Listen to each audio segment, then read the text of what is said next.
आज हम एक ऐसे संकट पर बात करने वाले हैं जो एक छोटे से समुद्री रास्ते से शुरू हुआ और आज पूरी दुनिया की अर्थव्यवस्था को हिला रहा है। जी हाँ, यह है लाल सागर का शिपिंग संकट, जहां सिर्फ एक रास्ते पर हुई घटना ने ग्लोबल ट्रेड की पूरी चाल ही बदल दी है। अच्छा, तो चलिए इसे थोड़ा गहराई से समझते हैं। देखिए, इस पूरे कॉम्प्लेक्स सिस्टम को समझने के लिए एक आसान सी मिसाल लेते हैं। कल्पना कीजिए कि ये जो ग्लोबल सप्लाई चेन है, ये एक बहुत ही कीमती और नज़ाकत से बनी घड़ी की तरह है, जिसका हर एक छोटा बड़ा पुर्जा एक दूसरे के साथ पूरे तालमेल में काम कर रहा है। सब कुछ एकदम टाइम पर है, हर चीज अपनी सही जगह पर है।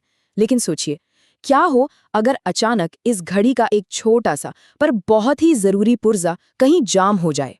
तो सवाल ये है कि ये पुर्जा आखिर है क्या और ये जैम कहाँ हुआ है। और यहीं से शुरू होता है हमारा पहला हिस्सा, the red sea choke point. ये वो जगह है जहाँ से इस सारे संकट की शुरुआत हुई।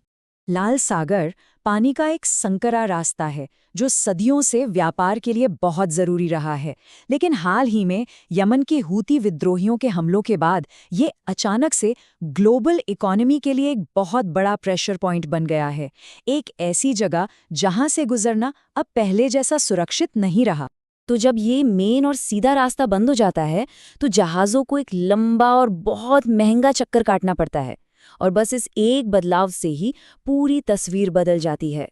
और फर्क कोई छोटा मोटा नहीं है।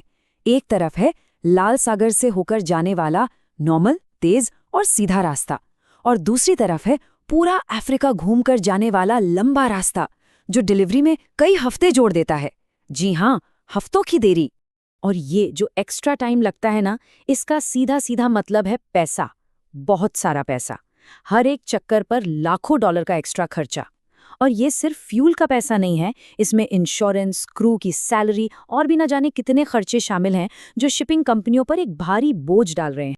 तो ठीक है, जहाज़ों को लंबा रास्ता लेना पड़ रहा है और ये महंगा भी है, पर कहानी यहीं खत्म नहीं होती। इसका असर लहरों की तरह फैलता है, बंदरगाहों से शुरू होता है और हम सब की जेबों तक पहुंचता है। और ये असर एक चेन रिएक्शन की तरह काम करता है। हमलों की वजह से जहाज लंबा रास्ता लेते हैं, इससे डिलीवरी में हफ्तों की देरी होती है। इसका असर जमीन पर दिखता है, कारखानों में सामान बनाने के लिए पार्ट्स की कमी होने लगती है और दुकानदार बताते हैं कि स्टॉक खत्म हो सकता है। और इसका आखिरी नतीजा दुनिया भर में चीज़ों की कीमतों पर दबाव बढ़ने लगता है। तो इस सब का असर असल में पड़ता कहाँ है? सीधा उन चीज़ों पर जो हम और आप रोज़ इस्तेमाल करते हैं।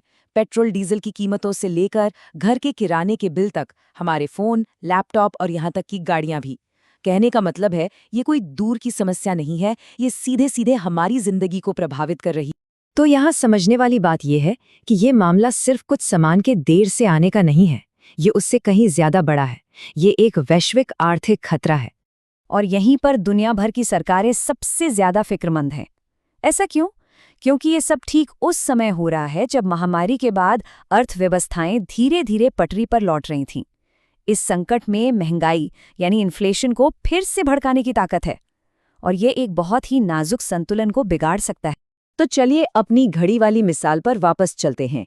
जब एक छोटा सा पुर्जा जाम होता है तो सिर्फ वो पुर्जा नहीं रुकता, धीरे धीरे पूरी की पूरी घड़ी ही धीमी पड़ जाती है।